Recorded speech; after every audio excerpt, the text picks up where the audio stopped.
صدق الله مولانا العظيم وبلغنا رسوله النبي الأمين الكريم الرؤوف الرحيم ونحن على ذلك من الشاهدين والشاكرين والحمد لله رب العالمين. ہر درد کی دوا ہے صلی علی محمد، تعویذ ہر بلا ہے صلی علی محمد. درود پاک پڑھیں اللہم صلی وسلم علی سیدنا و مولانا محمد معدن الجود والکرم وآلہ وصحبہ وبارک وسلم. صلاة و سلام علیک یا رسول اللہ، صلاة و سلام علیک یا حبیب اللہ یا کریم اللہ وعلی آلک و اصحابک یا شفیعنا عند اللہ.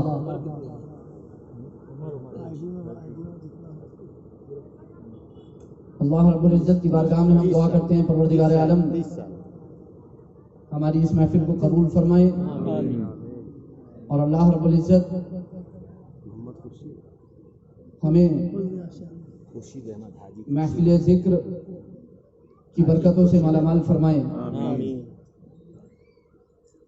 نکاح کی یہ سعید و مبارک تقریب اللہ رب العزت اس کو تمام احباب کے لیے مبارک فرمائے.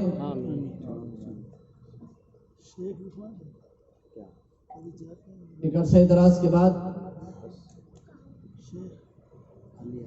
آپ حضرات سے ملاقات ہوئی. والد ماجد سیدی و سندی کنزی و ظفری لیومی و غدی خلیفہ سرکار مفتی اعظم قطب عالم نبر اللہ مرقدہ قاضی شرع و مفتی ضلع رامپور حضرت علامہ الحاج شاہ مفتی سید شاہد علی حسنی نوری رضوی جمالی علیہ رحمت و رضوان کے ساتھ نکاح کی تقریب ہی میں پیچھے شرکت کی تھی. علی جناب الحاج طفیل احمد صاحب سلمہ المنان و حفظہ الرحمن کے صاحب زادگان جناب سہیل سلمہ المنان اور جناب تنویر سلمہ المنان و حفظہ الرحمن، ان کے عقد مسنون میں یہاں آنا ہوا تھا، اور اب الحمدللہ یہاں پھر حاضر و موجود ہیں. علی جناب الحاج محمود احمد صاحب سلمہ المنان و حفظہ الرحمن، اور سامنے موجود ہے ماشاءاللہ شمشاد بھائی سلمہ المنان و حفظہ الرحمن. یہ وہ حضرات ہیں حاجی طفیل صاحب، حاجی محمود صاحب اور شمشاد بھائی سلمہ المنان و حفظہ الرحمن، اور باقی ان کے تمام اہل خانہ اور احباب جو اپنے دل میں جہاں علماء اہل سنت والجماعت، علماء، حفاظ، قراء، ائمہ، شعراء کی محبت اپنے سینوں میں رکھتے ہیں، اور جہاں ان کی محبت اپنے دل میں رکھتے ہیں وہیں سادات اعظام کی محبت بھی ایک اعلیٰ درجے کی رکھتے ہیں، اور رکھنا بھی چاہیے، کیونکہ سادات اکرام کی مودت اور محبت ہی مانگی گئی ہے آپ سے، اور الحمدللہ وہی محبت وہی مودت آپ اپنے سینوں میں رکھتے ہیں. بے شک. اور جس کا فیض الحمدللہ اور فیض کی بارشیں ہمیشہ ہوتی رہتی ہیں اور اس میں نہاتے رہتے ہیں. یہ محبت، یہ عقیدت انشاءاللہ العزیز دنیا میں بھی کام آئے گی اور آخرت میں بھی کام آئے گی. اس کے باعث برکتوں کا نزول انشاءاللہ العزیز اس دنیا میں بھی رہے گا اور آخرت میں بھی ہوگا انشاءاللہ العزیز. اللہ کے رسول سرور کونین صلی اللہ علیہ وسلم کی سچی الفت اور محبت اور حضور صلی اللہ علیہ وسلم کی پیروی اور اتباع، یہ ایک مومن کی شان ہے اور اس کی جان ایمان ہے. جہاں اللہ کے رسول سرور کونین صلی اللہ علیہ وسلم کی اتباع اور پیروی مسلمانوں سے درکار ہے اور اس کا حکم دیا گیا ہے مسلمانوں کو، وہیں نبی اکرم صلی اللہ علیہ وسلم کی تعظیم و توقیر کا بھی حکم دیا گیا ہے. جہاں اللہ کے رسول سرور کونین صلی اللہ علیہ وسلم نے اعمال صالحہ کی ترغیب دلائی ہے. اعمال صالحہ کے بارے میں آپ کے ارشادات گرامی موجود ہیں، فرمان خدا فرمان رسول موجود ہے. وہیں اللہ کے رسول سرور کونین صلی اللہ علیہ وسلم نے اپنے اور اپنی آل اور اپنے اصحاب کی محبت کا بھی حکم ارشاد فرمایا ہے. اور ہم اہل سنت والجماعت کی یہ خصوصیت ہے کہ ہم جہاں اہل بیت اطہار رضوان اللہ تعالی علیہ اجمعین سے محبت و عقیدت رکھتے ہیں، وہی صحابہ اکرام رضوان اللہ تعالی علیہ اجمعین کو بھی اپنے سروں کا تاج سمجھتے ہیں. صحابہ اکرام رضوان اللہ تعالی علیہ اجمعین اور اہل بیت اطہار رضوان اللہ تعالی علیہ اجمعین، ان کی مثال اللہ کے رسول سرور کونین صلی اللہ علیہ وسلم نے ارشاد فرمائی ہے کہ میرے صحابہ ستاروں کے مانند ہیں اور میرے اہل بیت کشتی کے مانند ہیں. کشتی میں بیٹھنا ہے اور ستاروں کی چال سے چلنا ہے، ستاروں کی روشنی میں چلنا ہے. جو اہل بیت کی کشتی میں بیٹھ کر کے ستاروں کی روشنی میں چلتا ہے اسی کی کشتی پار لگتی ہے. اہل سنت کا ہے بیڑا پار اثار حضور، اہل سنت کا ہے بیڑا پار اثار حضور. نجم ہے اور ناؤ ہے عطرت رسول اللہ، نجم ہے اور عطرت رسول اللہ. ثم الحمدللہ. یہ وصف خاص اہل سنت والجماعت کو حاصل ہے کہ وہ جہاں اہل بیت کی کشتی میں سوار ہوتے ہیں وہی صحابہ اکرام رضوان اللہ تعالی علیہ اجمعین کے بارے میں یہ عقیدہ رکھتے ہیں کہ وہ نجوم الہدا ہیں، نجوم الاہتداء ہیں، نجوم الہدا ہیں، وہ ہدایت کے ستارے ہیں. ان میں سے جس کی بھی اقتداء اور پیروی کی جائے گی انشاءاللہ العزیز منزل مقصود ہمارا مقدر ہوگی. اور یہی الحمدللہ اہل سنت والجماعت نے سرمایہ اکٹھا کیا ہے، اور اسی سرمایہ کی بقا اور تحفظ کے لیے، اسی سرمایہ کی بقا اور تحفظ کے لیے اہل سنت والجماعت نے مساجد کے منبر سے جمعوں کے خطبوں میں جہاں اللہ کے رسول سرور کونین صلی اللہ علیہ وسلم کا ذکر کیا وہی صحابہ اور اہل بیت کے ذکر کو شامل کر دیا. اور الحمدللہ اہل سنت والجماعت کی ہر مسجد سے ہر جمعے کو جہاں خدا اور اس کے رسول کا ذکر ہوتا ہے وہی صحابہ اور اہل بیت کا بھی ذکر ہوتا ہے. اور وہ یہ بتا دیتے ہیں کہ اللہ کے رسول سرور کونین صلی اللہ علیہ وسلم کا فرمان ہے کہ صحابہ اور اہل بیت کے دامن کو تھام کے چلو. تو الحمدللہ ثم الحمدللہ ہم صحابہ اکرام رضوان اللہ تعالی علیہ اجمعین اور اہل بیت اطہار رضوان اللہ تعالی علیہ اجمعین کی عقیدت اور محبت اپنے دلوں میں رکھتے ہیں. اور صحابہ اکرام اور اہل بیت اطہار کا ذکر جو خود صحابہ اکرام ہیں، صحابہ اکرام کا ذکر خیر کے ساتھ کرنا امت مسلمہ پر فرض ہے. جب بھی امت مسلمہ مسلمان صحابہ کا ذکر کرے تو بھلائی ہی کے ساتھ انہیں یاد کرے، یہ فرض ہے مسلمانوں پر. اگر کوئی مسلمان اپنے اس فرض میں کوتاہی کرتا ہے تو وہ خدا کی سخت پکڑ کا شکار ہوگا اور وہ آخرت میں اس کا جواب دہ ہوگا. بھائی ہلو، اس کو نیچے کر دو، اس کو نیچے کر دو، اس کو ہٹا دو یا نیچے کر دو. اللهم صل وسلم على سيدنا ومولانا محمد معدن الجود والكرم وآله وصحبه وبارك وسلم صلاة وسلام عليك يا رسول الله، صلاة وسلام عليك يا حبيب الله يا كريم الله وعلى آلك وأصحابك يا شفيعنا عند الله. میں نے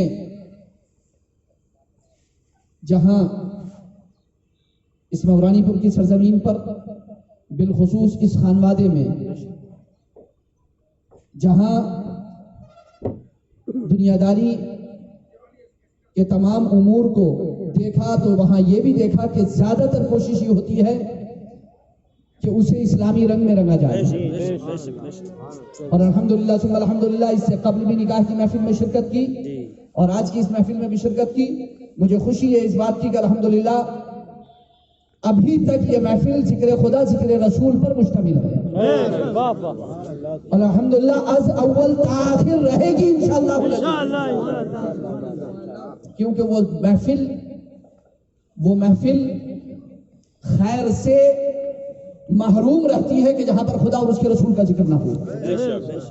چاہے وہ نکاح کی محفل ہو، چاہے وہ ولیمے کی محفل ہو، چاہے وہ اور دیگر ہماری محافل ہو، کوئی بھی محفل اگر ذکر خدا اور ذکر رسول سے خالی ہے تو وہ محفل برکتوں سے محروم ہے.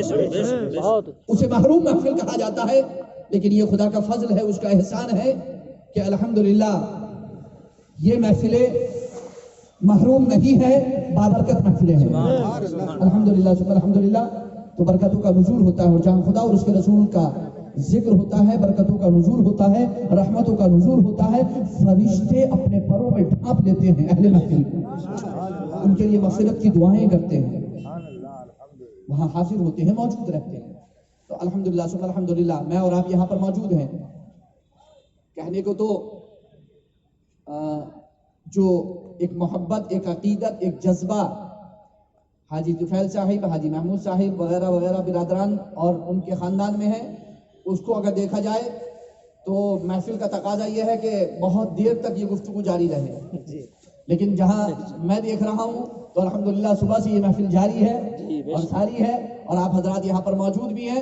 تو آپ یہ نہ سمجھے کہ ابھی 2-2.5 گھنٹے کی تقریر لمبی ہوگی.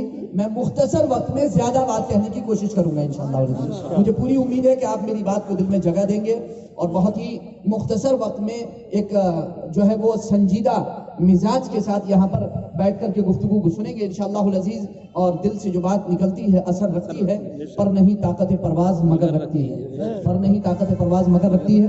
اللہ رب العزت توفیق عطا فرمائے، دارین کی سعادت و برکتوں سے مالا مال فرمائے. آؤ پھر ایک بار عزم زندگی بن جائیں ہم،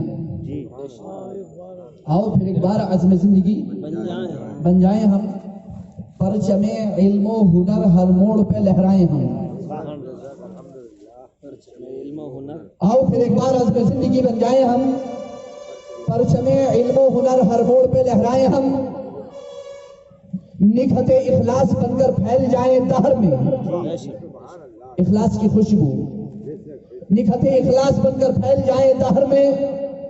پھر ایک قلب و نظر کی بزم کو مہکائیں ہم، پھر ایک قلب و نظر کی بزم کو مہکائیں ہم. تھک کے سو جائیں جہاں بھی کاروان زندگی، تھک کے سو جائیں جہاں بھی کاروان زندگی. بے خطر دشواریوں میں پاسباں بن جائیں ہم، بے خطر دشواریوں میں پاسباں بن جائیں ہم. پھر بنے انسانیت کے کارواں کے راہ پر، پھر بنے انسانیت کے کارواں کے راہ در. پھر سلیقہ زندگی کا دہر کو سکھلائیں ہم، پھر بنے انسانیت کے کارواں کے راہ پر، پھر سلیقہ زندگی کا دہر کو سکھلائیں ہم. اور آج کی یہ محفل سلیقہ زندگی سکھانے کے لیے ہے، اور آج کی یہ محفل ایک سلیقہ زندگی کو مد نظر رکھتے ہوئے، اسلامی سلیقے کو مد نظر رکھتے ہوئے مشتمل ہے الحمدللہ. اور انشاءاللہ العزیز ہم اپنی زندگی کو اسلامی سلیقے پر، اسلامی طور طریقے پر گزاریں گے انشاءاللہ العزیز. میں نے جو آیت کریمہ تلاوت کی وہ پارہ نمبر 30 سورۃ الشمس کی بہت مختصر سی 2 آیتیں ہیں. اللہ رب العزت ارشاد فرماتا ہے قد افلح من زکاها وقد خاب من دساها. تحقیق وہ کامیاب ہوا جس نے اپنے نفس کو پاکیزہ اور صاف ستھرا بنا لیا، جس نے اپنے نفس کو پاکیزہ اور صاف ستھرا بنا لیا. اور تحقیق وہ ناکام ہوا جس نے اپنے نفس کو گناہوں میں چھپا لیا، اٹا لیا. بالکل واضح ہے، بالکل کلیئر ہے. اگر آپ نے اپنے نفس کو پاکیزہ بنایا، صاف ستھرا بنایا تو خدا کے فرمان کے مطابق آپ کامیاب ہیں، اللہ رب العزت کے فرمان کے مطابق آپ کامیاب ہیں. اور اگر آپ نے اپنے نفس کو پاکیزہ نہیں بنایا، اپنے نفس کی صفائی ستھرائی کا خیال نہیں رکھا، اپنے نفس کو گناہوں سے چھپا لیا، تو پھر خدا ہی کے فرمان کے مطابق آپ ناکام ہیں، نامراد ہیں، اور خسران، ہلاکت، تباہی، بربادی، گھاٹا ٹوٹا ہمارا نصیب ہے. اور اللہ رب العزت ہمیں اسے محفوظ فرمائے. آیت کریمہ میں نفس کی پاکی اور ناپاکی کی بات کہی گئی ہے. نفس کو پاکیزہ بنانا، نفس کو صاف ستھرا بنانا، جسے آپ تطہیر باطن کہہ سکتے ہیں. باطن کی صفائی ستھرائی، نفس کی صفائی ستھرائی، روح کی صفائی ستھرائی، اور روح کو آلودہ کر لینا، پراگندہ کر لینا، گندا کر لینا، گناہوں میں چھپا لینا. یہ تقریب نکاح کی تقریب ہے. نکاح خود روح کی پاکیزگی کا سب سے عظیم درجہ ہے. نکاح کا مقصد ہے روح کی پاکیزگی اور طہارت، نفس کی پاکیزگی اور طہارت. قرآن کریم کے اندر ایک لفظ کا ذکر ہوا، محسن، محسنہ. یعنی نکاح کو قرآن کریم کے اندر جو تعبیر کیا گیا وہ احسان سے تعبیر کیا گیا. کائے سے تعبیر کیا گیا؟ احسان، صاد کے ساتھ احسان. احسان اسی کے ساتھ ایک لفظ کا استعمال ہوتا ہے حسن. حسن کہتے ہیں قلعے کو، حسن کہتے ہیں قلعے کو، اور احسان کہتے ہیں قلعہ بندی کو. احسان کہتے ہیں قلعہ بندی کو. شوہر کو کہتے ہیں محسن، مرد کو کہتے ہیں محسن، اور عورت کو کہتے ہیں محسنہ. مرد کو محسن کہتے ہیں کیونکہ وہ نفس کی پاکیزگی، طہارت، اخلاق کی پاکیزگی اور طہارت، عفت نفس، پاک دامنی کا ایک قلعہ تیار کرتا ہے. اور عورت کو محسنہ کہتے ہیں کیونکہ وہ اس قلعے میں اپنے آپ کو محفوظ کرتی ہے. بہت اچھی، سبحان اللہ. مرد اس قلعے کی تعمیر کرتا ہے، عورت اس قلعے میں پناہ لیتی ہے، جس کی وجہ سے مرد کی بھی عزت محفوظ، عورت کی بھی عزت محفوظ. مرد و عورت دونوں کے اخلاق محفوظ، دونوں کی تہذیب و ثقافت محفوظ، دونوں کا سلسلہ نسب محفوظ، دونوں کی اولاد محفوظ، گھر محفوظ، معاشرہ محفوظ. اور جب گھر محفوظ تو معاشرہ محفوظ، اور معاشرہ محفوظ تو محلہ محفوظ، محلہ محفوظ تو شہر محفوظ، شہر محفوظ تو ملک محفوظ. بہت چھوٹا لفظ سمجھ سکتے ہیں، لیکن یہ چھوٹا نہیں ہے. پورے ملک کی حفاظت کا ذریعہ ہے نکاح. معاشرے کی حفاظت کا ذریعہ ہے نکاح. اگر آپ اپنے نفس کی حفاظت چاہتے ہیں، اپنے نفس کی پاکیزگی چاہتے ہیں، اس کی طہارت چاہتے ہیں، تو آپ کو نکاح کا قلعہ تعمیر کرنا ہوگا.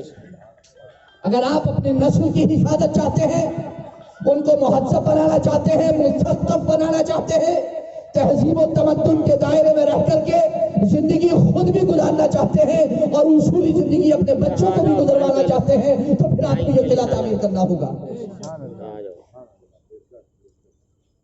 نفس کی خواہش ویسے بھی پوری کی جا سکتی ہے، اور نفس کی خواہش ان اصولوں پر رکھ کر بھی پوری کی جا سکتی ہے جو خدا اور رسول نے ہمارے لیے مقرر فرمائے ہیں.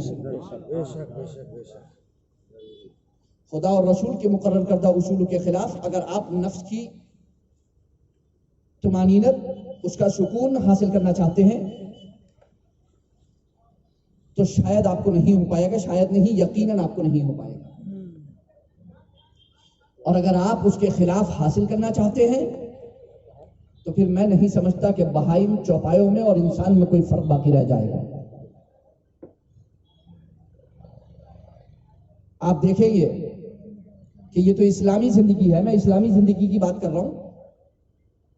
جو غیر مسلم ہیں ان کے یہاں بھی شادی کے طور طریقے رکھے گئے ہیں، ان کے یہاں بھی شادی کے طور طریقے رکھے گئے، اور وہ بھی اپنے سماج کو ان طور طریقوں سے علاوہ کوئی طریقہ اختیار کرنے کی اجازت نہیں دیتے. اور وہ بھی یہی سمجھتے ہیں کہ ان کے بزرگوں نے، ان کے بڑوں نے جو اصول مقرر کیے ہیں، جو طور طریقے، رسم و رواج رکھے ہیں، اگر کوئی اس کے خلاف جا کر کے اس سکون کو حاصل کرنا چاہتا ہے تو وہ معاشرے کو خراب کرنے کی کوشش کر رہا ہے. جس طرح ایک لڑکے اور لڑکی کا گھر سے نکل جانا ماں باپ کی اجازت کے بغیر مسلمانوں میں عیب سمجھا جاتا ہے اور عیب ہے واقعی وہ، اسی طرح غیر مسلموں میں بھی اس کو عیب سمجھا جاتا ہے، بلکہ ہر قوم میں اسے عیب سمجھا جاتا ہے۔ لیکن سر دست میں یہاں پر اسلامی ازدواج زندگی کی بات کر رہا ہوں، اسلامی قانون ازدواج کی بات کر رہا ہوں، تو یہاں پر میں جو آپ کی توجہ چاہتا ہوں وہ اسلامی قانون ازدواج پر چاہتا ہوں، اسلامی ازدواج پر، اسلامی جو زندگی ہے ازدواجی زندگی، اس کے سلسلے میں آپ کو یہاں پر ایک صرف آپ کی توجہ چاہتا ہوں کہ یہ قلعہ آپ تعمیر کیجئے۔ اور آج الحمدللہ ثم الحمدللہ مزمل سلمہ المنان و حفظہ الرحمن نے اپنے بزرگوں کی سرپرستی میں ان کی شفقتوں کے سائے میں یہ قلعہ تعمیر کیا ہے، اور انشاءاللہ العزیز یہ اس قلعے میں تا زندگی انشاءاللہ العزیز محفوظ رہے گی، ان کے اخلاق کی بھی حفاظت رہے گی، ان کے کردار کی بھی حفاظت رہے گی، ان کے دامن بھی محفوظ رہیں گے، ان کو پاک دامنی بھی حاصل ہوگی، ان کی طہارت اور پاکیزگی کا ذریعہ بھی انشاءاللہ العزیز یہ نکاح بنے گا، اور یہ اسی قلعے میں انشاءاللہ العزیز محفوظ زندگی گزارتے رہیں گے، اور نسل در نسل اس قلعے میں انشاءاللہ العزیز اس کی تعمیر ہوتی رہے گی انشاءاللہ العزیز۔ میں نے جو آیت کریمہ تلاوت کی اس میں نفس کی پاکیزگی کی بات کی گئی، نفس کی طہارت کی بات کی گئی، اور نفس کو پراگندہ کرنے کی بات، اور بتا دیا گیا کہ جو نفس کی پاکیزگی حاصل کرتا ہے، اس کی طہارت حاصل کرتا ہے، وہی کامیاب ہے، وہی سربلند ہے، نصرت اور فتح و کامرانی اسی کا نصیب ہے۔ نفس کی پاکیزگی ہی سب سے بڑا ذریعہ ہے اچھے معاشرے کی تشکیل کا۔ اگر آپ اچھا معاشرہ چاہتے ہیں، اگر آپ بہترین سوسائٹی چاہتے ہیں، بہترین سماج چاہتے ہیں، تو آپ کو بہترین خاندان بنانا ہوگا۔ جتنا بہترین اور مضبوط آپ کا خاندان ہوگا اتنا ہی بہترین اور مضبوط آپ کا سماج ہوگا۔ تو خاندان کی بہتری اور خاندان کی مضبوطی یہ ہمارے معاشرے اور سماج کی بہتری اور مضبوطی کا ضامن ہے۔ ہم اپنے گھر میں توجہ نہ دیں، ہم اپنے خاندان میں توجہ نہ دیں، اس کو مضبوط کرنے کی کوشش نہ کریں، اور باہر کی فکر رکھیں، تو میں نہیں سمجھتا کہ وہ عقل مند ہے۔ پہلے تو جیکٹ آپ پہنیں گے نا، صحیح بات، پہلے تو جیکٹ آپ پہنیں گے نا، بعد میں تو برابر والے کو آپ کو فلائٹ میں کیا اعلان کیا جاتا ہے؟ آپ کو یہی تو ہوائی جہاز میں جب آپ بیٹھتے ہیں تو یہی تو آپ سے کہا جاتا ہے پہلے آپ اپنی بیٹی باندھیے، بعد میں دوسرے کی ہیلپ کیجیے۔ عقل مند وہی ہے جو پہلے اپنی بیٹی باندھے۔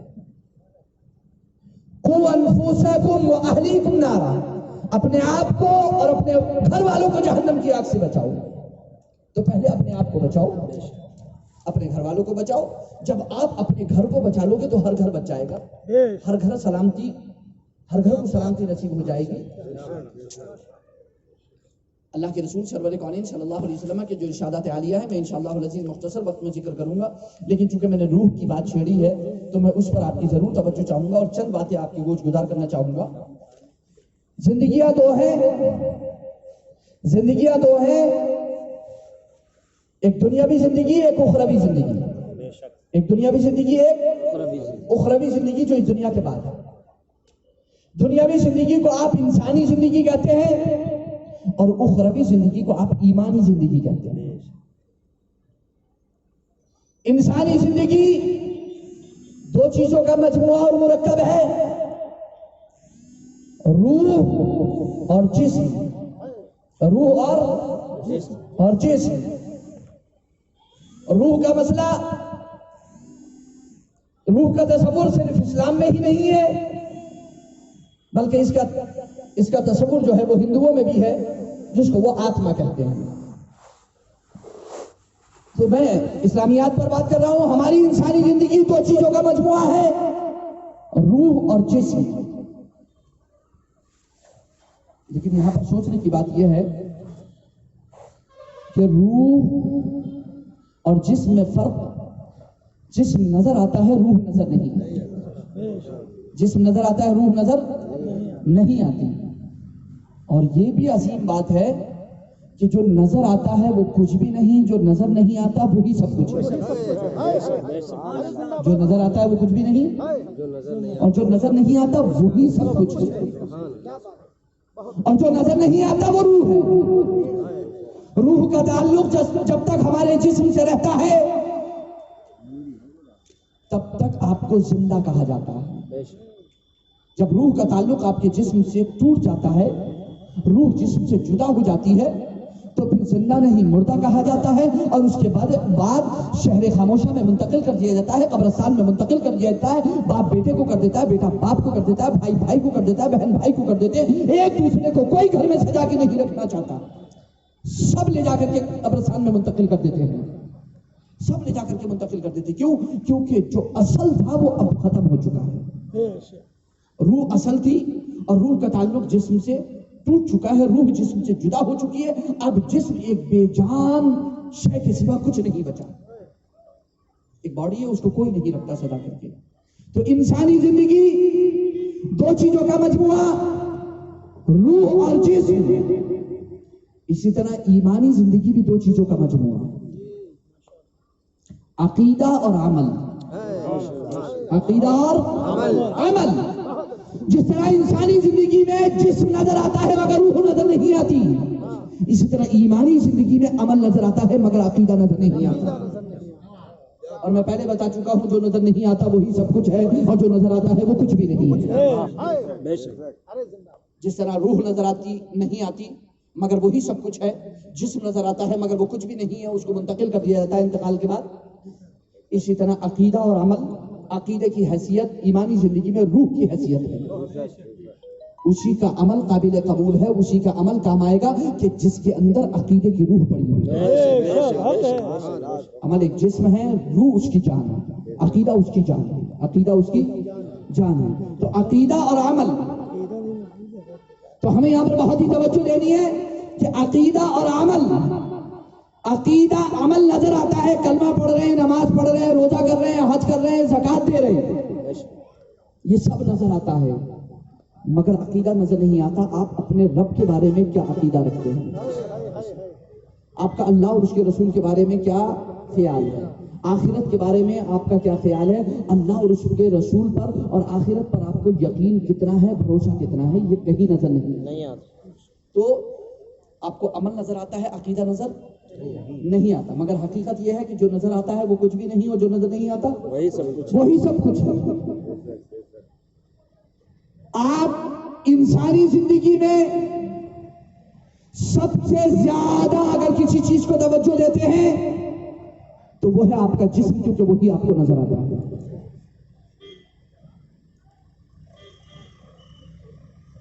آپ کا جسم بیمار ہو جائے تو آپ فوراً ڈاکٹر کے پاس جاتے ہیں، اس کا علاج کراتے ہیں۔ آپ ایک منٹ، ایک لمحے کے لیے بھی نہیں رکتے، بلکہ یوں سمجھ لیں کہ ایک غریب کے مقابلے میں امیر کو اپنے جسم کی بہت زیادہ فکر ہوتی ہے، کیونکہ غریب کا نزلہ، کھانسی، زکام، بخار یہ گھریلو ساز و سامان سے ٹھیک ہو جاتا ہے، مگر امیر کا نزلہ بخار جب تک وہ اچھے اسپتال میں جا کر کے بھرتی نہیں ہوتا اس وقت تک اس کا نزلہ زکام بخار نہیں جاتا ہے۔ کیوں؟ کیونکہ اسے اپنی جان کی بہت زیادہ فکر ہوتی ہے بمقابل غریب آدمی کے۔ غریب آدمی کو جان کی اتنی فکر نہیں ہوتی جتنی امیر آدمی کو اپنی جان کی فکر ہوتی ہے۔ تو آپ اپنی انسانی زندگی میں جو مجموعہ ہے دو چیزوں کا، جسم اور روح کا، آپ کو سب سے زیادہ فکر رہتی ہے اپنے جسم کی، اور جب آپ کا جسم بیمار ہونے والا ہوتا ہے تو آپ کو پہلے ہی پتا چل جاتا ہے کہ آپ کا جسم بیمار ہونے والا ہے۔ آپ کو اچھی اور مرغن غذائیں بھی اچھی نہیں لگتی، بری لگنے لگتی ہیں، نرم و نازک ہوا بھی آپ کو اچھی نہیں لگتی، آپ کو پانی بھی اچھا نہیں لگتا۔ آپ کو فیملی میں جب آپ موجود ہوتے ہیں، گھر میں جب آپ موجود ہوتے ہیں تو کبھی وائف کی بات آپ کو بری لگتی ہے، کبھی بچوں کی بات آپ کو بری لگتی ہے، کبھی بڑوں کی بھی بات آپ کو بری لگ جاتی ہے، کبھی ماں باپ کی بات بھی آپ کو بری لگ جاتی ہے۔ یعنی جب آپ بیمار ہونے والے ہوتے ہیں تو آپ کو بہت ساری چیزیں آپ کے سامنے آنے لگتی ہیں اور آپ کو پتہ چل جاتا ہے کہ ہاں آپ کا جسم بیمار ہونے والا ہے۔ آپ کا جسم بیمار ہونے والا ہے، آپ کا جسم بیمار ہونے والا ہے، آپ فوراً اس کے لیے انتظام کرتے ہیں اور اپنے جسم کی سلامتی کی فکر کرتے ہیں، اپنے جسم کو صحت مند کرنے کے لیے، اس کی شفا کے لیے ہزار ہیلے، ہزار بہانے، ہزار علاج، ہزار دوائیں کرتے ہیں اور ہرگز اس سے غافل نہیں ہوتے۔ مگر سوال یہ پیدا ہوتا ہے، میرا خطاب سب سے ہے جو یہاں پر موجود ہیں، چاہے وہ مسلم ہو چاہے غیر مسلم، سب سے میرا خطاب ہے وہ میری گفتگو کو توجہ سے سنیں۔ جب آپ کا جسم بیمار ہوتا ہے تو آپ تڑپ جاتے ہیں، آپ فکر مند ہو جاتے ہیں، آپ اسپتال میں بھرتی ہو جاتے ہیں، اچھے سے اچھے ڈاکٹر کو آپ دکھاتے ہیں۔ مگر جب آپ کی روح، آپ کی آتما بیمار ہوتی ہے تو کیا اس وقت بھی آپ کو اتنی ہی فکر ہوتی ہے؟ اس وقت آپ اتنے ہی بے چین ہوتے ہیں؟ اس وقت آپ کی تڑپ اتنی ہی ہوتی ہے جتنی کہ جسم کی سلامتی کے لیے آپ کی ہوتی ہے؟ کیا آپ کے ماں باپ اپنے بچوں کو اسی تیزی، اسی رفتار کے ساتھ اسپتال میں جس طرح سے بھرتی کرتے ہیں، روحوں کے بیمار ہونے کے بعد ان کی توجہ ہوتی ہے؟ جس طریقے سے آپ کا جسم بیمار ہوتا ہے آپ کو فوراً پتہ چل جاتا ہے، آپ کی باڈی انڈیکیٹ کرتی ہے، آپ کو پتہ چل جاتا ہے کہ آپ کا جسم بیمار ہونے والا ہے۔ تو کیا جب آپ کی روح، آپ کی آتما بیمار ہوتی ہے تب بھی آپ کو پتہ چل جاتا ہے؟ جس طرح آپ کا جسم بیمار ہوتا ہے تو آپ کو آسانی سے پتہ چل جاتا ہے کہ ہاں اب آپ کا جسم بیمار ہونے والا ہے، آپ بیمار ہونے والے ہیں کیونکہ اچھا پانی آپ کو اچھا نہیں لگ رہا ہے، ٹھنڈا یا گرم پانی آپ کو اچھا نہیں لگ رہا ہے، اچھی غذائیں آپ کو اچھی نہیں لگ رہی ہیں، آپ کو رہنا سہنا اچھا نہیں لگ رہا ہے۔ لیکن جب آپ کی روح بیمار ہوتی ہے تو کیا آپ کو جب بھی پتہ چل جاتا ہے کہ آپ کی روح بیمار ہونے والی ہے؟ ہاں، جب ہماری روح، ہماری آتما بیمار ہونے والی ہوتی ہے تب بھی ہمیں آسانی سے پتہ چل جاتا ہے کہ ہماری روح، ہماری آتما بیمار ہونے والی ہے۔ کب اور کیسے؟ ایک جواب ہے، جواب بہت سارے ہیں، لیکن میں صرف ایک بات یہاں پر اتنی کہنا چاہوں گا جو آپ کو دل میں جگہ دینے ہوگی کہ جب حق بات آپ کو کڑوی لگنے لگے تو آپ سمجھ لیں کہ آپ کی روح اور آپ کی آتما بیمار ہے۔ جب حق بات آپ کو کڑوی لگنے لگے تو آپ سمجھ لیں کہ آپ کی روح بیمار ہے۔ جب عدل و انصاف کے بجائے ظلم و بدنیت کا بول بالا ہو تو سمجھ لیں کہ آپ کی روح بیمار ہے۔ جبکہ دوسروں کا حق دینے کے بجائے حق تلفی کی جائے تو آپ کی روح بیمار ہے۔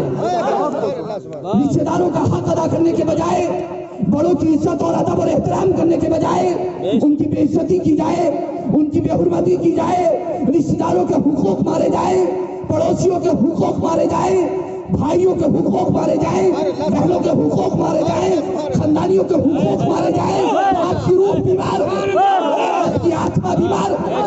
اور جتنی زیادہ ضرورت اس سماج کو سدھارنے کے لیے آپ کے جسموں کی صحت ضروری ہے، اس سماج کو اس سے کہیں زیادہ آپ کی روحوں کی سلامتی درکار ہے۔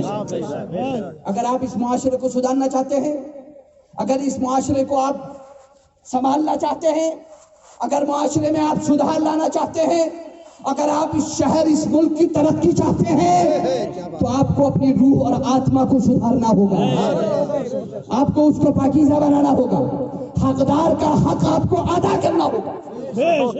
اور اللہ کے رسول سرور کونین صلی اللہ علیہ وسلم نے ارشاد فرمایا، المسلم من سلم المسلمون باللسانہ ویدہ، مسلمان وہ ہے کہ جس کے ہاتھ اور زبان سے مسلمان محفوظ رہے۔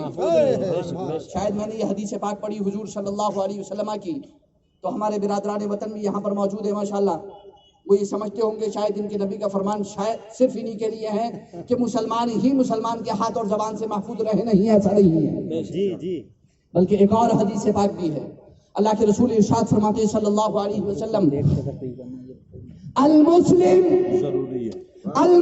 من سلم الناس من لسانہ ویدہ، مسلمان وہ ہے کہ جس کے ہاتھ اور زبان سے لوگ محفوظ رہے اور لوگوں میں سب شامل ہیں، نہ حق کسی کو بھی نہ آپ کی زبان سے تکلیف پہنچے، نہ آپ کے ہاتھ سے تکلیف پہنچے، نہ آپ کے کلچر سے تکلیف پہنچے، نہ آپ کی ثقافت اور تہذیب سے پہنچے، نہ حق کسی کو تکلیف مت پہنچائیے۔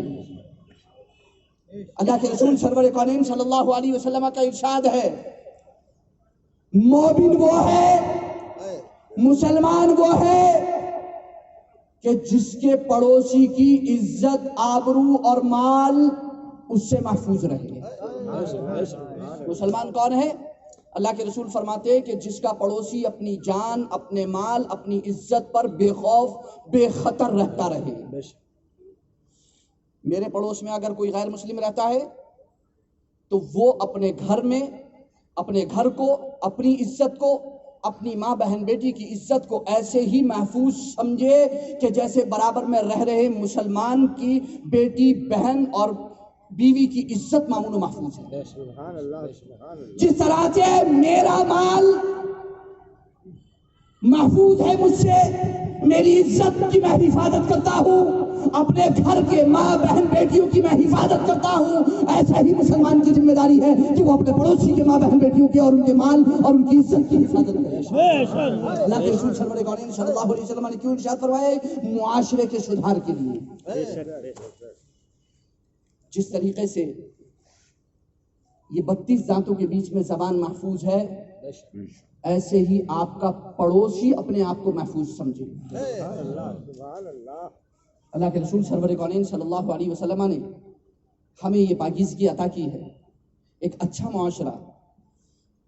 معاشرے کی تشکیل کا زیادہ تر جو انحصار ہوتا ہے، جو اچھا سماج، اچھا معاشرہ، یہ سب ڈیپینڈ کرتا ہے آپ کی روح پر۔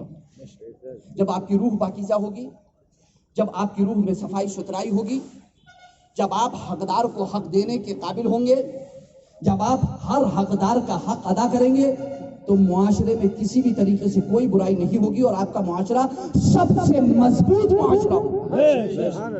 اور اگر آپ کے معاشرے میں حق تلفی، ناانصافی، ظلم، بربریت، نفرت، ایک دوسرے کو حقیر سمجھنا، ایک دوسرے کو ذلیل سمجھنا، اونچا نیچا سمجھنا، ایک دوسرے کو بے عزت کرنا، ذلیل کرنا، جس معاشرے میں یہ ہوگا وہ معاشرہ کبھی بھی کامیاب نہیں ہو سکتا، وہ مضبوط معاشرہ نہیں ہو سکتا۔ اور جب معاشرہ مضبوط نہیں ہو سکتا تو آپ کا گھر مضبوط نہیں ہو سکتا، آپ کا شہر مضبوط نہیں ہو سکتا، آپ کا ملک محفوظ نہیں ہو سکتا۔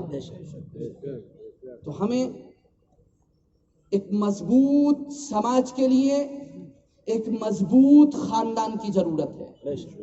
جتنا مضبوط ہمارا خاندان ہوگا، جتنا مضبوط ہمارا خاندان ہوگا اور اصولوں پر گامزن ہوگا، اتنا ہی ہمارا معاشرہ سدھرا ہوا ہوگا، اتنا ہی ہمارا سماج سدھرا ہوا ہوگا۔ میں نے جو آیت کریمہ تلاوت کی، اس میں اللہ رب العزت نے یہ ارشاد فرمایا کہ روح کی پاکیزگی کامیابی کا ذریعہ، اور روح کو گناہوں میں چھپا لینا، گناہوں میں لگ جانا، تو یہ ناکامی کا ذریعہ ہے۔ وہ انسان ناکام ہے، وہ اگرچہ اپنے کو بہت کامیاب سمجھے لیکن وہ خدا کی نظر میں ناکام ہے، خدا کے یہاں وہ ناکام ہے۔ وہ یہاں کتنا ہی سمجھتا رہے کہ جو گناہوں میں لگا رہے، وہ یہ کتنا ہی حق تلفی کرے، ناانصافی کرے، ظلم کرے، بربریت کرے، نفرتوں کا بازار گرم کرے، اس سب کے باوجود اگر وہ یہ سمجھتا ہے کامیاب ہے، تو وہ کامیاب ہرگز نہیں ہے۔ کامیاب صرف وہی ہے جو حقدار کو اس کا حق ادا کرے، جو اپنے نفس کو پاکیزہ اور صاف ستھرا بنائے۔ ہم اپنے جسموں کی سلامتی کے لیے، اپنے جسموں کے علاج کے لیے جا کر کے بھرتی ہو جاتے ہیں اسپتال کے اندر، لیکن جب ہماری روح بیمار ہو تو ہم کہاں جائیں؟ جب ہماری روح بیمار ہو تو ہم کہاں جائیں؟ جب ہماری روح بیمار ہو تو ہم مدرسہ جائیں، خانقاہ جائیں اور مسجد جائیں، کیونکہ جسموں کا علاج اسپتالوں میں ہوتا ہے، اور اسپتالوں میں صرف جسموں کا علاج ہوتا ہے، صرف جسموں کا علاج ہوتا ہے۔ روحوں کا علاج ڈاکٹر نہیں کرتے، روحوں کا علاج دین کرتا ہے، روحوں کا علاج علماء کرتے ہیں۔ خانقاہوں میں ہوتا ہے، مدرسوں میں ہوتا ہے، مسجدوں میں ہوتا ہے، لیکن ایک بات بہت ضروری یاد رکھنا ہے، وہ یہ کہ اسی خانقاہ میں، اسی مدرسے میں، اسی مسجد میں آپ کو جانا ہوگا اپنی روح کے علاج کے لیے، کہ جن مدرسوں میں، جن خانقاہوں میں، یا جن مسجدوں میں، یا جن دھارمک استھلوں میں بیٹھے ہوئے لوگوں کی خود کی روحیں بیمار نہیں ہیں، کیونکہ جن کی خود کی روحیں بیمار ہیں وہ آپ کا کیا علاج کریں؟ جن کی خود کی روحیں بیمار ہیں وہ آپ کا علاج نہیں کر سکتے۔ آپ کا علاج وہی کریں گے جن کی خود کی روحیں پاک ہیں، جن کی خود کی روحیں صاف ستھری ہیں۔ آپ کا علاج وہ نہیں کر سکتا کہ جس کی خود کی روح بیمار ہے۔ نہ کوئی ڈاکٹر کر سکتا، نہ کوئی سیاسی کر سکتا، نہ کوئی سماجی کر سکتا، نہ کوئی عابد زاہد عالم کر سکتا، کہ جب تک کہ اس کی روح خود کی پاکیزہ نہ ہو۔ وہیں آپ کو جانا ہے کہ جہاں پر موجود لوگوں کی خود کی روحیں پاکیزہ ہوں، جن کو خود کو علاج کی ضرورت نہ ہو. آپ کسی بھی دل والے ڈاکٹر کے پاس جائیے، اس کے پاس آپ اسی وقت جائیں گے جب وہ اپنے کلینک میں موجود ہوگا. تو وہ خود وینٹیلیٹر پہ ہوگا تو آپ عقل مند نہیں ہے، وہ عقل مند نہیں ہے جو وینٹیلیٹر پہ موجود اسپیشلسٹ کے پاس جا کر کے گئے ہارٹ کے کہ جناب آپ میرا علاج کر دیجیے. ارے وہ تو خود علاج کے لیے موجود ہے، اسے تو خود علاج کی ضرورت ہے. وہ آپ کا کیا علاج کرے گا؟ وہ جب صحت مند ہوگا تو آپ کا علاج کرے گا. تو اگر ہم علاج چاہتے ہیں تو ہمیں صحت مند لوگوں کی ضرورت ہے. اس سماج کو صحت مند لوگوں کی ضرورت ہے جن کی روحیں پاکیزہ ہوں، جن کے اندر حق و انصاف کا جھنڈا بلند کرنے کی طاقت ہو، جن کے اندر ظالم سے مظلوم کا انصاف دلانے کی طاقت ہو. ہمارے نبی حضرت محمد مصطفیٰ صلی اللہ علیہ وسلم کی عمر جب 20 سال کی تھی تو مکہ مکرمہ کے اندر جو بازار لگتے تھے ان بازاروں میں ہر قسم کی چیز، آج آپ نے مال بنا دیا ہے، مال کے اندر آپ دیکھتے ہیں کہ دنیا کی ہر قسم کی شے وہاں پر موجود ہوتی ہے. وہ بھی اس طریقے کا ایک بازار ہوتا تھا بڑا کہ جہاں پر ہر قسم کی چیزیں پائی جاتی تھی. آپ کی زندگی اور ضروریات زندگی سے متعلق مکمل چیزیں وہاں پر، اور صرف اتنا ہی نہیں بلکہ ادب اور وغیرہ وغیرہ بہت شعر و شاعری ساری چیزیں وہیں پر موجود ایک جگہ ملتی تھی. بازار کے اندر، مارکیٹ کے اندر جو لوگ باہر سے تجارت کرنے کے لیے آتے تھے، جب وہ وہاں پہنچے تو اس وقت کچھ شرارتی لوگ وہاں موجود تھے کہ جنہوں نے سامان تو لے لیا مگر اس کی رقم ادا نہیں کی، مال تو لے لیا مگر اس کا پیسہ، اس کی رقم واپس نہیں کی. لے لیا اور لے کر کے کیوں؟ چونکہ وہ وہاں کے لوکل کے تھے اور وہ باہر سے لے کر کے آیا تھا سامان بیچنے کے لیے، تو یہ طاقت میں تھے، یہ پاور میں تھے. ظلم بربریت لے لیا ان سے، یا کوئی بیٹی آ گئی تو اس کی طرف غلط نگاہ ڈال دی. اس طریقے سے یہ برائیاں جہاں پوری دنیا میں موجود تھی اور آج بھی موجود ہے، پوری دنیا بھری پڑی ہے ان برائیوں سے. وہاں اسلام کی آمد سے قبل ہمارے نبی حضرت محمد مصطفیٰ صلی اللہ علیہ وسلم کے اسلام کے اعلان سے پہلے 20 سال پہلے جب آپ کی عمر 20 سال کی تھی تو اس طریقے کا معاملہ ہوا. مکے کے نوجوانوں نے طے کیا، مکے کے کچھ نوجوانوں نے طے کیا کہ ہم اپنی ایک ٹیم بنا لیتے ہیں، ہم اپنا ایک کمیٹی بنا لیتے ہیں اور ہم نوجوان سب مل کر کے رہیں گے. اس طریقے کا واقعہ اگر کہیں بھی پیش آیا، ظلم کا، بربریت کا، ناانصافی کا، حق تلفی کا، تو ہم مظلوم کو ظالم سے اس کا حق دلوائیں گے. ہم مظلوم کو ظالم سے اس کا حق دلوائیں گے. اس کے لیے جناب محمد الرسول اللہ صلی اللہ علیہ وسلم کی بارگاہ میں وہ نوجوان پہنچے، اور جب حضور صلی اللہ علیہ وسلم کی بارگاہ میں انہوں نے یہ اپنا عریضہ رکھا تو اللہ کے رسول سرور کونین صلی اللہ علیہ وسلم فوراً اس کے لیے کھڑے ہوئے. اللہ کے رسول کی 20 سال کی عمر تھی. اللہ کے رسول جب کھڑے ہوئے تو ان کے قائد بن کر کے کھڑے ہوئے، ان کے لیڈر بن کر کے کھڑے ہوئے، اور اللہ کے رسول سرور کونین صلی اللہ علیہ وسلم نے قیادت فرمائی اور پھر ہر مظلوم کا حق ظالم سے دلوایا. ہر مظلوم کا حق ظالم سے دلوایا. یہ وہ دور تھا جب 20 سال کی عمر مبارک تھی. 20 سال کے بعد اسلام کا اعلان فرمایا. اسلام کا اعلان کرنے کے بعد اللہ کے رسول سرور کونین صلی اللہ علیہ وسلم نے پھر یہ ارشاد فرمایا کہ آج بھی اگر دنیا کی کوئی قوم مجھے پکارتی ہے، دعوت دیتی ہے اس کام کے لیے کہ مظلوم کا ظالم سے حق دلوایا جائے، تو اللہ کے رسول نے فرمایا سب سے آگے اگر کوئی ہوگا تو محمد مصطفیٰ، سب سے اگر آگے کوئی ہوگا تو محمد مصطفیٰ صلی اللہ علیہ وسلم.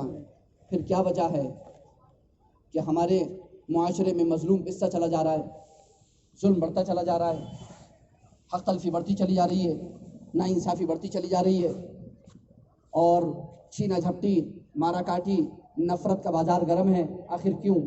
میں سمجھتا ہوں کہ اگر ہم اپنی روح کو پاکیزہ بنا لیں، ہم اپنی روح کو پاکیزہ کر لیں تو ہمارا معاشرہ سدھر جائے گا. ہمارے معاشرے میں ایک طریقے کی رونق آ جائے گی، ہمارا گھر سدھر جائے گا، ہمارا خاندان سدھر جائے گا. اللہ رب العزت مجھے آپ کو سب کو اس کی توفیق عطا فرمائے. اللہ بس میں اپنی گفتگو کو یہیں پر ختم کروں گا. ایک دو باتیں میں نکاح سے متعلق یہاں پر بتا دوں آپ کو، میں نے ابھی آپ کو بتایا بھی تھا کہ نکاح کے لیے قرآن میں ایک لفظ استعمال ہوا ہے احسان. احسان احسان اور وہی لفظ عربی میں ایک آتا ہے حسن. حسن کے معنی آتے ہیں قلعے کے، حسن کے معنی آتے ہیں قلعے کے. اور عربی زبان میں دولہا کو، شوہر کو محسن کہا جاتا ہے اور لڑکی کو محسنہ کہا جاتا ہے، کیونکہ شوہر ایک قلعہ تعمیر کرتا ہے، شوہر ایک قلعہ تعمیر کرتا ہے اور عورت اپنے آپ کو اس قلعے میں محفوظ تصور کرتی ہے، کیونکہ اس قلعے میں جانے کے بعد، اس نکاح کے بندھن میں بندھنے کے بعد اس کی عزت بھی محفوظ ہو جاتی ہے، اس کی آبرو بھی محفوظ ہو جاتی ہے، اس کا اخلاق بھی محفوظ ہو جاتا ہے، اس کی پاک دامنی کی حفاظت بھی ہو جاتی ہے، اس کی نسل کی حفاظت بھی ہو جاتی ہے، اس کے خاندان کی بھی حفاظت ہو جاتی ہے، سماج میں بھی اس کی عزت ہو جاتی ہے، اس کا وقار بڑھ جاتا ہے، معاشرہ بھی سدھر جاتا ہے اور جو برائیاں ہیں وہ معاشرے سے ختم ہو جاتی ہیں. تو ضرورت اس بات کی ہے کہ ہم یہ قلعہ تعمیر کریں اور اسی قلعے کو تعمیر کرنے کی رغبت دلائیں. اللہ کے رسول سرور کونین صلی اللہ علیہ وسلم نے ارشاد فرمایا، میں ابھی خطبہ نکاح میں یہ حدیث پڑھوں گا بھی. اللہ کے رسول نے ارشاد فرمایا، الدنیا کلھا متاع وخیر متاع الدنیا المرأة الصالحہ. اللہ کے رسول نے فرمایا ساری دنیا متاع ہے. متاع کسے کہتے ہیں؟ متاع عربی کا لفظ ہے. کسے کہتے ہیں متاع؟ متاع کہتے ہیں اسباب زندگی کو، اسباب زندگی کو. مال تجارت کو بھی متاع کہتے ہیں، تجارت کے مال کو. گھر کے فرنیچر کو بھی متاع کہتے ہیں. اور زندگی گزارنے کے جو بھی اسباب اور وسائل ہیں، اور آپ اپنی زندگی کو خوشگوار بنانے کے لیے، اچھا بنانے کے لیے، اپنی زندگی کو پرسکون بنانے کے لیے جن چیزوں کا بھی اس دنیا کے اندر رہتے ہوئے استعمال کرتے ہیں، یہ سب متاع میں ہے. مگر اللہ کے رسول سرور کونین صلی اللہ علیہ وسلم ارشاد فرماتے ہیں کہ یہ پوری دنیا متاع ہے، زندگی گزارنے کے اسباب اس میں موجود ہیں، مگر اس سب میں سب سے بہترین متاع نیک عورت ہے، اچھے چلن والی عورت ہے، سب سے بہترین اچھے چلن والی عورت ہے.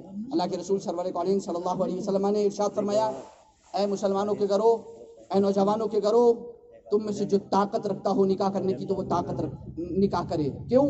کیونکہ نگاہ کی حفاظت کا ذریعہ، نگاہ کی حفاظت کا ذریعہ، عزت اور پاک دامنی کی حفاظت کا ذریعہ.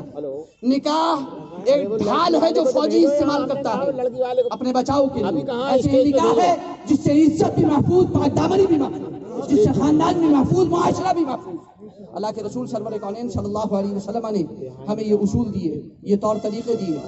اس کے ساتھ ساتھ میں یہ بھی گزارش کرنا چاہوں گا میرے مسلمان بھائی جو یہاں پر موجود ہیں کہ بات بات پر آپ نکاح کرتے ہو، بہت اچھے سے ایک خاندان سے ایک اچھی شریف زادی کو اپنے گھر لے کر کے آتے ہو، لیکن خدا کے لیے ایسا ہرگز نہ کرو. طلاق اسلام کے اندر رکھی گئی ہے، طلاق اسلام کے اندر رکھی گئی ہے، دوسرے مذہبوں میں بھی موجود ہے، لیکن اس کی کنڈیشنز ہیں، اس کا وقت ہے، اس کے حالات ہیں. ایسا نہیں ہے کہ کھانا وقت پر نہیں ملا تو طلاق دے دی، ناشتہ وقت پہ نہیں ملا تو طلاق دے دی، بات نہیں مانی، کوئی بات نہیں سنی تو طلاق دے دی. طلاق اس لیے نہیں ہے، بلکہ نکاح لڑکے اور لڑکی کے درمیان، جیسا کہ سورۃ الروم کی آیت نمبر 21 میں اللہ رب العزت نے ارشاد فرمایا کہ یہ اللہ کی نشانیوں میں سے ہے کہ اللہ نے تمہارے لیے بیویاں بنائی اور انہیں تمہارے لیے دلی سکون بنایا، تمہارے لیے دلی سکون بنایا اور تمہارے درمیان مودت اور رحمت رکھی. ایک خاندان کی لڑکی دوسرے خاندان کا لڑکا، کوئی تعلق نہیں، کوئی رشتہ داری نہیں، کوئی جان پہچان نہیں، کوئی آنا جانا نہیں، مگر اچانک سے رشتہ جڑتا ہے، یہ بندھن بن جاتا ہے، نکاح کے بندھن میں آ جاتے ہیں. پھر آپ دیکھتے ہیں کہ کیا کار فرمائیاں ہوتی ہیں. جیسے ایک سگے بھائی کو سگے بھائی سے محبت ہوتی ہے، بھائی بہن کو آپس میں محبت ہوتی ہے، ایک دوسرے کے لیے جان دینے کے لیے تیار رہتے ہیں، ایسے ہی شوہر بیوی بھی ایک دوسرے کے لیے جان دینے کے لیے تیار رہتے ہیں، کیونکہ اللہ نے وہ محبت اور مودت اس رشتے میں رکھی ہے. اور اللہ رب العزت نے ارشاد فرمایا، اسی خطبے میں ہم بیان کرتے ہیں کہ اللہ رب العزت نے ارشاد فرمایا کہ اے لوگو تم اللہ سے ڈرتے رہو، اے لوگو آپ اللہ سے ڈرتے رہو. اللہ نے ایک ہی جان سے تمہیں بنایا، حضرت آدم علیہ السلام سے، اور ان کے لیے حضرت حوا کو بنایا اور دلی سکون بنایا. حضرت حوا کو جو پیدا کیا اللہ نے، وہ اللہ نے حضرت حوا کو پسلی سے پیدا کیا. ایک پسلی حضرت آدم علیہ السلام کی نکالی گئی، اس پسلی سے پیدا کیا. یہاں میں حدیث کی تشریح میں نہیں جاؤں گا، لیکن اتنا ضرور بتانا چاہوں گا کہ پسلی یہاں پر ہے. پسلی کہاں پر ہے؟ پسلی یہاں بیچ میں ہے. یہ سر ہے اور یہ پاؤں ہے اور پسلی بیچ میں ہے. بیوی کو نہ سر کا تاج نہ پاؤں کی جوتی بناؤ، بلکہ اپنے دل میں رکھو، اس کی جگہ دل میں. بہت خوب. اگر آپ سر کا تاج بنانے کے لیے تیار نہیں ہو تو پاؤں کی جوتی بنانے کا بھی آپ کو کوئی اختیار نہیں ہے، بلکہ اس کی جگہ یہاں پر ہے. اللہ نے دل میں اس کی جگہ رکھی ہے، آپ اسے اپنے دل میں جگہ دو. اللہ قرآن نے فرمایا عورتوں کے ساتھ اچھا سلوک، اچھا برتاؤ کرو، اور عورتوں کو حکم دیا کہ وہ بھی مردوں کے ساتھ اچھا سلوک، اچھا برتاؤ کریں. اللہ رب العزت اس اچھے سلوک، اچھے برتاؤ کی مجھے بھی توفیق عطا فرمائے، دارین کی سعادت و برکتوں سے مالا مال فرمائے. اللہ کے رسول جب مکے میں آئے تو بیمار جسموں کی بیمار روحوں کی فراوانی تھی.